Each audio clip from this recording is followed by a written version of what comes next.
непонятно за что все это. Чем провинились люди, которые жили. Welcome to WatchMojo, and today we're looking at the most disputed international borders that could and have led to massive and violent conflagrations. But the enemy, I thought they were just like kids with guns, but they seem to know what they're doing. Yeah. They can fight. Yeah, they can fight. China and India. China says India's recent construction of roads, tunnels and the refurbishment of airfields in the area along the border changed the status quo. The border conflict between China and India primarily revolves around two regions: Aksai Chin, which is largely controlled by China, and Arunachal Pradesh, administered by India. Tensions date back to the 1950s, though the region was mostly ignored until the Chinese annexation of Tibet. All of that made the prospect of agreeing on a common border more difficult.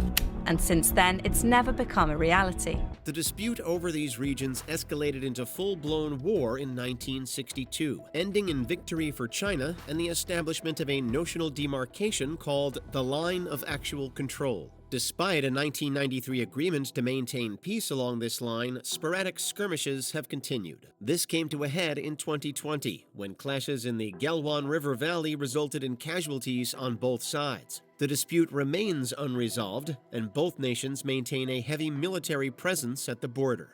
India says at least 20 of its soldiers were killed after hand-to-hand fighting with Chinese troops in the Galwan Valley. China and Japan. This dispute has often stirred nationalist sentiment.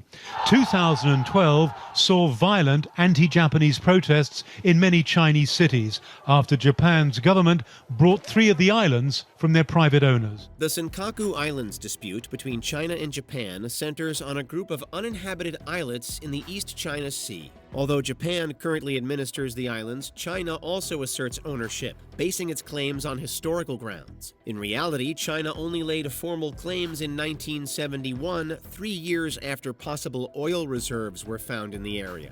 America announced the Senkaku are Japanese before and after World War II. China's way of doing this is illegal, therefore they won't get the island. Even so, tensions did not rise until the 1990s, and they seem to have only gotten worse. The conflict has resulted in periodic military posturing, with both nations deploying naval and air forces to assert control. This standoff carries significant regional and global implications, especially given the U.S. defense commitments to Japan. The Senkaku Islands remain a flashpoint in East Asia, with tensions likely to escalate. With both sides planning further visits to the islands, tensions between Asia's 2 biggest economies aren't likely to ease anytime soon. North Korea and South Korea.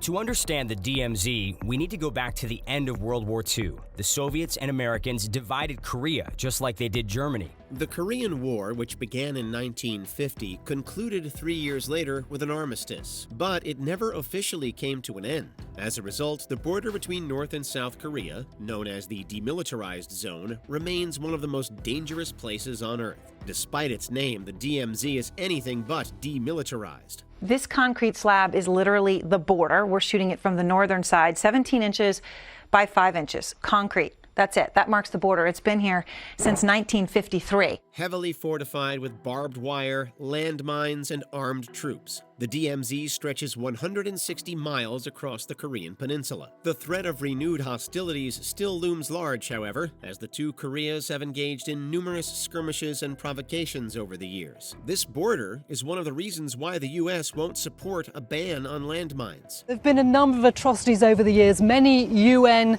soldiers, also South Korean soldiers, have lost their lives here. Sudan and South Sudan. There is no tribe that will make a country. So I want to tell my soldiers that please refrain from this tribal war. The border conflict between Sudan and South Sudan is rooted in decades of civil war, ethnic tensions, and greed.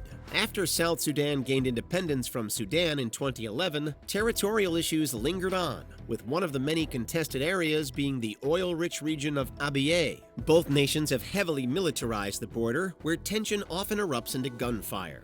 Werden die Vertriebenen eines Tages wieder nach Hause zurückkehren? Können die Rebellen die verlorenen Gebiete zurückerobern? Skirmishes and cross-border raids are common, leading to frequent and massive displacement of civilians. Greed for the oil fields combined with ethnic friction has turned this border into one of the most dangerous in Africa. Despite international mediation efforts, no lasting agreement on the border relations has been reached, and this instability threatens to spread throughout the region. It was a great loss. Not for the SPLM, not for the South, but for the Sudan and for Africa. China, Southeast Asia, and most of the South Pacific. The Chinese have turned the South China Sea into a demolition derby, repeatedly ramming Philippine ships. The South China Sea conflict is one of the world's most fractious. China, Vietnam, Indonesia, the Philippines, Malaysia, Brunei, and Taiwan each claim parts of the region.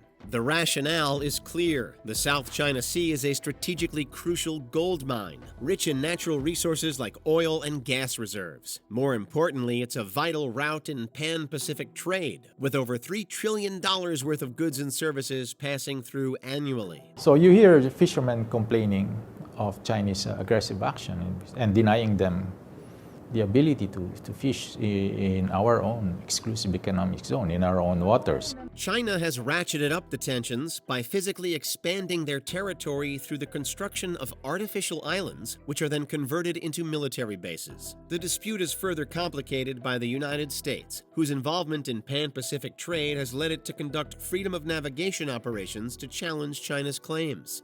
But if we keep on getting it wrong, it may well be China's Navy taking safe harbor in these waters. Venezuela and Guyana. He established a military unit for the region and presented a new official state map, which includes Essequibo, paving the way for oil exploration. The territorial dispute between Venezuela and Guyana over the Essequibo region dates back to the 19th century. The conflict originated in colonial-era claims, with Venezuela insisting to this day that the 1899 ruling granting the island to Guyana is invalid. By a strange coincidence, Essequibo happens to be blessed with abundant natural resources. Those resources have been at the heart of recent tensions, particularly after large reserves of oil were discovered off Guyana's coast. Essequibo region contribute to the country's economic wealth. Our forest is an important resource. We have large deposits of gold reserves. Venezuela sees those fields as a partial solution to their economic woes. Their military posturing has reached a fever pitch, raising concerns about the potential for war. Despite international mediation efforts, the dispute remains unresolved. Presidential elections are set for next year. If they're free and fair, like the international community is demanding, analysts argue Maduro would likely lose power. Russia and Ukraine. Просто, понимаете, у нас здесь историческая война, и очень много не документировать ее просто нельзя. Once member states of the same country, Russia and Ukraine have shared a long relationship that has gradually worsened since the dissolution of the Soviet Union in 1991.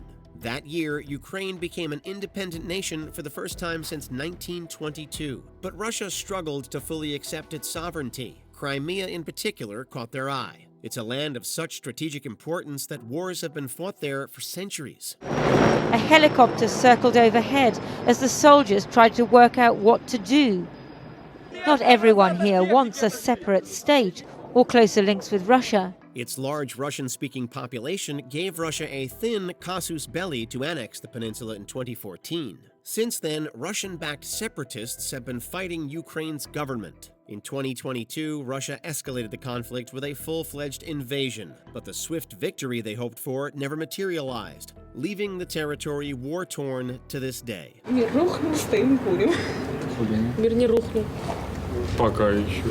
Israel and Palestine. The roots of the struggle between Israel and the Palestinians go deep. The Israel-Palestine conflict dates back to the 20th century, when Jewish and Arab nationalist movements clashed over Palestine after the fall of the Ottoman Empire. In 1948, the establishment of Israel sparked the first Arab-Israeli war, which displaced many Palestinians. Since then, tensions have remained high, with more wars and uprisings often centered around borders in the West Bank, Gaza Strip, and East Jerusalem. Close to 500,000 Gazans ordered to leave their already destroyed homes by the Israeli army. as they launch a fresh assault on Khan Yunis. Things took a significant turn in October 2023 when Hamas launched an attack on Israel, who then retaliated with an invasion of Gaza. This has led to widespread casualties and further complicated any prospects for peace. The situation is further complicated by Israel's territorial disputes with Lebanon, particularly over the Golan Heights, a region Israel captured in 1967 and later annexed. And it's impossible to know whether this kind of level of destruction was militarily necessary or whether it was some scorched earth policy. In October 2024, Israel invaded southern Lebanon in response to cross-border attacks by Hezbollah, India, and Pakistan. Who's going to be in Pakistan? Who's going to be in India? What are they meant to move their houses? What are they meant to uproot their farms? What's going to happen? There's confusion. The territorial dispute between India and Pakistan has been a hotbed of violence and conflict since the 1947 partition of British India. Both nations emerged when the British broke up their empire, India with a primarily Hindu population and Pakistan with a predominantly Muslim one. While religion plays a significant role, it's not the only factor in the ongoing struggle between both nations over the Kashmir region. British plans go up in smoke. And merely 2 months after transfer of power to the newly formed nations, Kashmir accedes to India. In 1972, a de facto border was established known as the Line of Control, but conflicts have continued to erupt along this line. With both countries being nuclear powers, the world has long watched Kashmir with concern. The religious and cultural divides between both nations, combined with internal sectarian violence, keep tensions at this border simmering. Relations between India and Pakistan continue to be tense, with experts saying they are unlikely to improve anytime soon. Before we continue, be sure to subscribe to our channel and ring the bell to get notified about our latest videos. You have the option to be notified for occasional videos or all of them. If you're on your phone, make sure you go into Settings and switch on your notifications. China and Taiwan. 我们期待两岸关系和缓，我们不会冒进，但绝对不要认为台湾人民会在压力下屈服。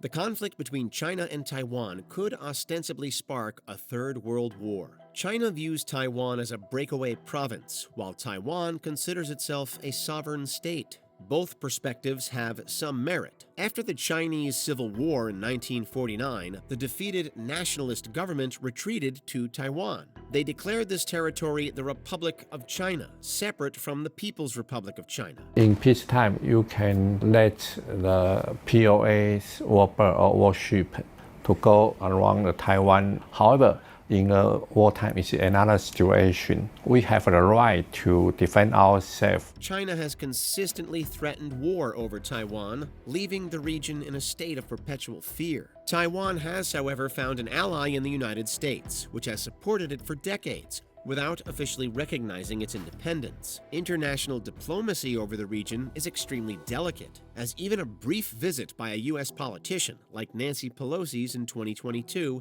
can ramp up tensions. His biggest foreign policy goal is to retake Taiwan by force if necessary. The world is full of conflicts. Did we miss any other deadly and active border disputes? Let us know in the comments below. Check out these other clips from WatchMojo, and be sure to subscribe and ring the bell to be notified about our latest videos.